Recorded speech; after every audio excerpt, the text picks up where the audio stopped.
Never co-sign on funding a police department that continues to brutalize us. And I will never stop saying, not only do we need to disinvest in police, but we need to completely dismantle the Minneapolis Police Department. We shouldn't be surprised when you get more crime. When you enact dumb policies, imagine this, you get bad results. But I don't think Democrats want to do the common sense thing. They want to do what that video just talked about. They want to defund the police. They've said it time and time again. Representative Jones, the department must be dismantled and policing reimagined. Representative Jayapal, we need to shift to significant resources from law enforcement to other places. Representative Omar, we need to completely dismantle the Minneapolis Police Department. Representative Bush, just 1 week ago, said we should, the same night that the president said they should fund the police, Representative Bush said, no, we should defund the police. Hey everyone, welcome back to Liberty Trigger. All right, buckle up, because today's congressional hearing was not a hearing. It was a political demolition derby. We just watched Republicans absolutely unload on the defund the police crowd. And front and center in the blast radius was Representative Ilhan Omar and her call to completely dismantle the Minneapolis Police Department. Yes, completely. As in, toss it out, burn the manual, and hope crime politely decides to stop. Let's break this down. And Chairman Nadler himself said just a year and a half ago, there should be substantial cuts to the police budget. That's what they've said.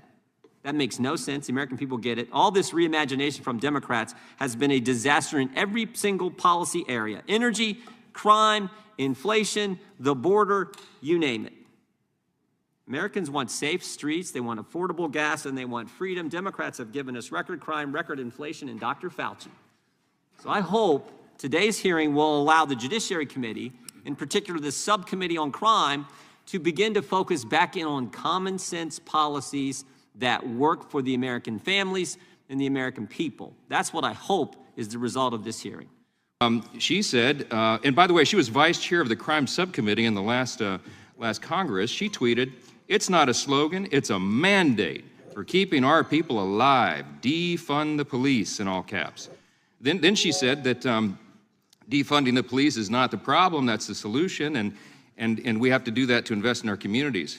I'll keep going because I got some more time. AOC, Congressman... Will the gentleman yield? I'm happy to yield.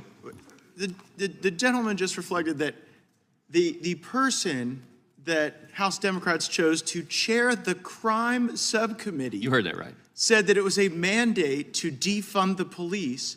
And now, on Police Week, when the majority is seeking to simply pass a resolution honoring the police, we are being accused of taking cheap shots at Democrats when not any Democrat, literally the person they put in charge of the crime sub, is that what I'm to understand? That is indeed. And I have an inquiry. Is Ms. Bush still on the Judiciary Committee? We haven't seen her.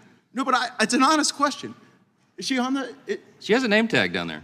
Well, I mean, I'd say it would be great, Mr. Chairman, if we had the benefit of Ms. Bush in committee so as to allow her to espouse these views and subject them to debate. Would the gentleman yield?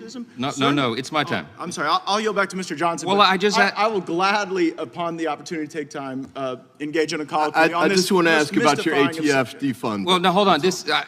Totally for it. Wish we had the defund the ATF bill up this week if I ran the place. But wait a minute, Mr. Gates. Wait, I have a minute left. I know this is painful, but I've got to get some of these zingers in here because Representative Ocasio-Cortez said after they cut $1 billion from New York's police department, she said, quote, "That didn't go far enough. Defunding police means defunding police." Representative Jones, Mondaire Jones, said that a suite of criminal justice reforms to redress racial inequalities and harms in our justice system, including defunding police, reinvesting this money, et cetera, et cetera. It just goes on and on. Representative Omar, oh boy, she was all over this issue. She said we need to completely dismantle the Minneapolis Police Department, completely. Because here's the thing, there's a cancer. The Minneapolis Police Department is rotten to the root, and so when we dismantle it, we get rid of that cancer. Representative Presley, Ayanna Presley, said the defund movement isn't new. folks are just finally listening. We got monies for war, but we can't feed the poor. Talib, I'll end with this. She said, when we say hashtag defund the police, what we mean is people are dying and we need to invest in people's livelihoods instead. Listen, we have the receipts, y'all. Don't try to bring this argument in here again. I got a lot more. Right out of the gate, Jim Jordan did not come to play. He came with receipts, screenshots, timestamps, and probably a printer still warm from 2020 tweets. One by one, he read the quotes. Defund the police. Dismantle the police. Shift resources away from law enforcement. Omar, AOC, Cori Bush, Ayanna Pressley, Nadler. It was like a greatest hits album, except nobody wanted an encore. And here's the key point. Republicans didn't twist words. They didn't exaggerate. They just read what Democrats said themselves. That's not a cheap shot. That's evidence. Then came the part Democrats really hate. Numbers. New York City cut $1 billion from police shootings up. Chicago cut $80 million, violent crime surged. Seattle cut $69 million, homicides jumped. Funny how that works, right? You fire cops and criminals don't suddenly enroll in community poetry therapy. This isn't complicated.